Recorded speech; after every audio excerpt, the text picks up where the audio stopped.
जितने भी युवा अग्निवीर के पेपर में पास हो गए हैं उनके लिए यह वीडियो बहुत ज़्यादा महत्वपूर्ण है, और जो धर्म शिक्षक की तैयारी कर रहे हैं उनके लिए भी बहुत ज़्यादा महत्वपूर्ण है। बने रहिए वीडियो के अंत तक। मैं आज आपको पूरा समरी बताने वाला हूँ, पूरा स्ट्रक्चर बताने वाला हूँ कि कैसे हमको रनिंग करना है, हम रनिंग में थकते क्यों हैं, क्या क्या उसके कारण होते हैं। सबसे पहले आप देख रहे होंगे दौड़ते समय हमें किन किन चीज़ों का ध्यान रखना है। सबसे पहले ऑक्सीजन, सबसे पहले ऑक्सीजन। तो ऑक्सीजन की समस्या बड़ी भयंकर सभी युवाओं को आती है ग्राउंड में, क्योंकि ऑक्सीजन के लिए हम पहले से प्रिपेयर नहीं होते, पहले से हम तैयारी नहीं करते हैं। अब तैयारी कैसे करना है, आप पूछोगे तैयारी कैसे करना है, तो भैया तैयारी ऐसे करना है कि पहले प्रॉपर हमको वर्कआउट करना है, जिससे शरीर जो शिथिल पड़ा हुआ है वो शरीर की जो ब्लॉक वाली स्थिति है, जो चॉकिंग है शरीर में, वो सही से खुल जाए। तो ऑक्सीजन प्रॉपर सर्वाइव होगा, ऑक्सीजन प्रॉपर आपके फेफड़ों तक पहुंचेगा, और जहाँ जहाँ जरूरत पड़ेगी ऑक्सीजन की सारी नसें खुलेंगी, सारी कोशिकाओं तक ऑक्सीजन पहुंचेगा, आप नहीं थकोगे। इसके बाद ऑक्सीजन प्रॉपर शरीर में कैसे लेना है, नाक के माध्यम से, मुख के माध्यम से। बहुत सारे युवाओं की ये समस्या रहती है। कई युवा जो एक दो भर्ती दिखाते हैं वो कोच बन जाते हैं और आपको सलाह देने लगते हैं, जो कि बहुत सारी वो गलतियाँ करते हैं बताने में। मैं बता रहा हूँ ऐसे बहुत सारी ज्ञानचंद है महाराज जो आपको गली गली में मिल जाएंगे, जो आपको चौराहे पे मिल जाएंगे, जो आपको सुबह ग्राउंड में ही मिल जाएंगे, जिनका वजन बहुत ज़्यादा है, लेकिन ज्ञान जरूर देंगे आपके लिए।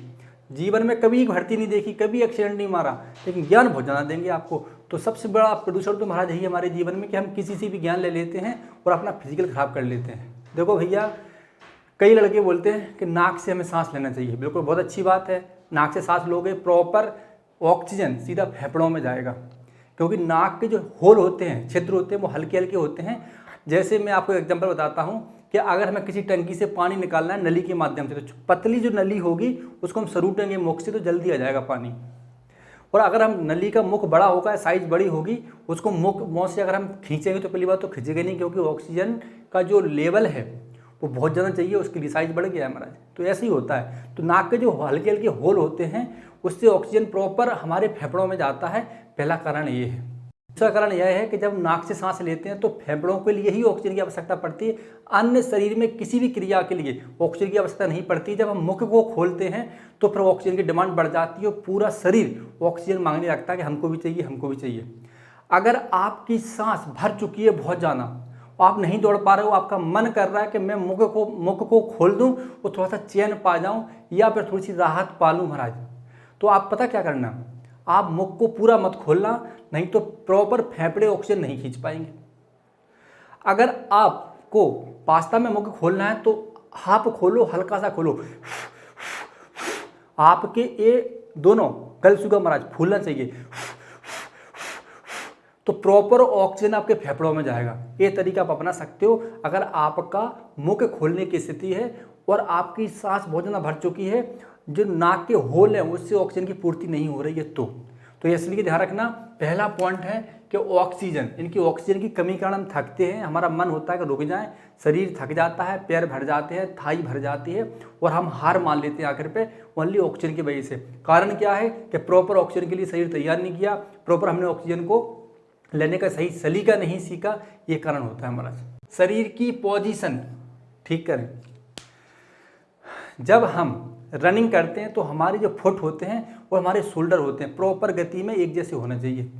हम रनिंग करते समय कई बंदे झुक जाते हैं या अपनी हील को रखते हैं, हमें प्रॉपर ध्यान रखना है। जब हम रनिंग करते हैं तो उस समय हमको प्रॉपर किसी का ध्यान रखना है, रनिंग करते समय प्रॉपर ध्यान रखना है, हम ज़्यादा झुक तो नहीं रहे हैं, झुकेंगे तो हमारे जो फेफड़े वो सिकुड़ जाएंगे, छाती नीचे की तरफ होगी, प्रॉपर ऑक्सीजन नहीं आ पाएगी। कोशिश करें हम सीधे रहें, थोड़ा सा झुक सकते हैं, अगर आपको स्पीड मारना है थोड़ा सा डाउन हो सकते हो, ज़्यादा नहीं होना है। तो फेफड़ों को ऑक्सीजन लेने में बड़ी प्रॉब्लम आती है। कई बंदे जब लंबी रनिंग करते हैं तो उस समय फुल पैर रखते हैं महाराज, चलो अच्छी बात है, कोई दिक्कत नहीं है, लेकिन जब हम स्प्रिंट मारते हैं 1600 मीटर, 800 मीटर, 600 मीटर, तो उस समय हमको पंजों की आवश्यकता होती है। और पंजों के लिए महाराज क्या चाहिए, आपको सही पोजीशन। तो जब हम अपने शोल्डर यानी कि हाथों को सही दिशा में घुमाएंगे, सही तरीके से उपयोग करेंगे और पैर की स्टेपिंग को प्रॉपर शोल्डर के अनुसार रखेंगे तो आपकी पोजीशन बहुत अच्छी रहेगी, जब चाहो जब स्पीड बना लोगे। सबसे पहले हम ये देख लें कि आखिर पे लैक्टिक एसिड है क्या, इस शरीर के लिए फायदेमंद या नुकसानदायक है। दोनों प्रकार से देखना, ध्यान रखना, शरीर में कोई भी चीज़ है ना तो नुकसानदायक तो होती नहीं है, वो फायदेमंद होती है, तभी तो शरीर में विराजमान है। अगर नुकसानदायक होती, अगर जहरीली होती, शरीर में होती नहीं महाराज वो। इसका मतलब इसका कोई ना कोई उपयोग तो है। लेकिन कई बंदे बोलते हैं कि लैक्टिक एसिड के कारण हम थक जाते हैं। सही बात है, थक जाते हैं। अगर लफड़ा क्या है, इसका सूत्र क्या है, तो भैया C3H6 और O3 ये रासायनिक सूत्र है लैक्टिक एसिड का, यानी कि कार्बन भी है, हाइड्रोजन भी है और ऑक्सीजन भी है। आप समझ लो ऐसे। वैसे लैक्टिक एसिड का हमारे शरीर में जो काम होता है वो होता है त्वचा में जलन ना होना, त्वचा को एकदम फेयर रखना, साफ रखना, त्वचा में जो हल्के हल्के होल है जैसे पसीना निकलता है उन छिद्रों को, उन रंध्रों को प्रॉपर तरीके से खोलना, जिससे शरीर में जो अपशिष्ट पदार्थ हैं वो सब बाहर निकल जाएं। वैसे लैक्टिक एसिड का यह काम होता है। लेकिन जब हम मेहनत करते हैं, जब हम भयंकर मेहनत करते हैं और हम प्रॉपर चीज़ों को नहीं खाते हैं तो शरीर में लैक्टिक एसिड की मात्रा बढ़ जाती है और शरीर में टूटन होती है और ऐंठन होती है।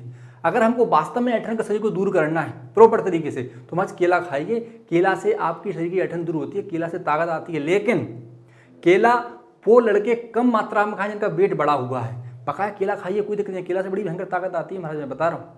इसके अलावा हम कैल्शियम, पोटेशियम, मैग्नीशियम, जितनी कार्बोहाइड्रेट वाली चीज़ें हैं, जितनी पोषक चीज़ें हैं उनको हम खा सकते हैं, जिससे लैक्टिक एसिड कम बनेगा, ज़्यादा नहीं बनेगा। अब प्रॉपर ये शरीर में काम कैसे करता है जिससे इसका निर्माण होता है और शरीर में थकावट आ जाती है।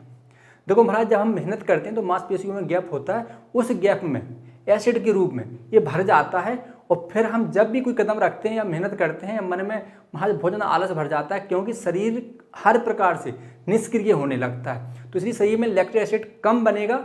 यानी कहाँ पर कम बनेगा, जहाँ पर हमें मेहनत करने की आवश्यकता है, यानी कि पैरों में सबसे दर्द होता है, मांसपेशियों में। तो प्रॉपर इसके लिए और भी इलाज है कि इसके लिए हम क्या कर सकते हैं, बेलन फेर सकते हैं, दोनों समय मालिश कर सकते हैं शुद्ध तेल की। इसके अलावा कुछ वर्कआउट होते हैं हल्के हल्के। इसके अलावा अगर ज़्यादा ही प्रॉब्लम है तो शाम को भी रनिंग कीजिए, लेकिन हल्के हल्के कीजिए, तब भी लैक्टिक एसिड की आपको समस्या नहीं आएगी। यानी हाथ शरीर में आपको आलस नहीं आएगा, ऐंठन नहीं होगा और शरीर में दर्द नहीं होगा। तो ऐसे भी हम इसको दूर कर सकते हैं। इसके बाद अगला है प्रॉपर जूते ना पहनना। देखो, अगर आप नए नए धावक हो या पहली भर्ती देख रहे हो या आपने ग्राउंड कभी कवर नहीं किया तो कई बंदे कुछ भी पहन के ग्राउंड में आ जाते हैं। देखो, मैं तो यही कहूँगा, जब भी आप ग्राउंड में ट्रेनिंग करते हो तो कोई ना कोई शूज जरूर पहनना चाहिए, क्योंकि आपको 1 से 2 घंटे ग्राउंड में रुकना है और 2 घंटे रुकोगे महाराज तो 100% है कुछ ना कुछ फ्रैक्चर हो सकता है, ग्राउंड कहीं ऊपर नीचे हो सकता है, यानी ग्राउंड में टेढ़ापन भी होता है। पता चला कि अंधेरे में दौड़ रहे हो या फिर कोई कांटा पड़ जाए पैर में, तो इसलिए शूज़ बहुत आवश्यक है। शूज़ हमारी सेफ्टी का भी काम करते हैं, शूज़ हमारी स्पीड का भी काम करते हैं। लेकिन प्रॉपर शूज़ की पहचान आपको होना चाहिए कि कौन से शूज़ पहने, कौन से नहीं पहने। मैं किसी शूज़ का पहचान नहीं करूँगा, लेकिन इतना कहूँगा जो सेंगा के शूज़ हैं वो प्रॉपर आपकी औकात के हिसाब से बहुत अच्छे हैं, सस्ते भी आ जाते हैं 400-500 रुपये में और प्रॉपरली काम करते हैं।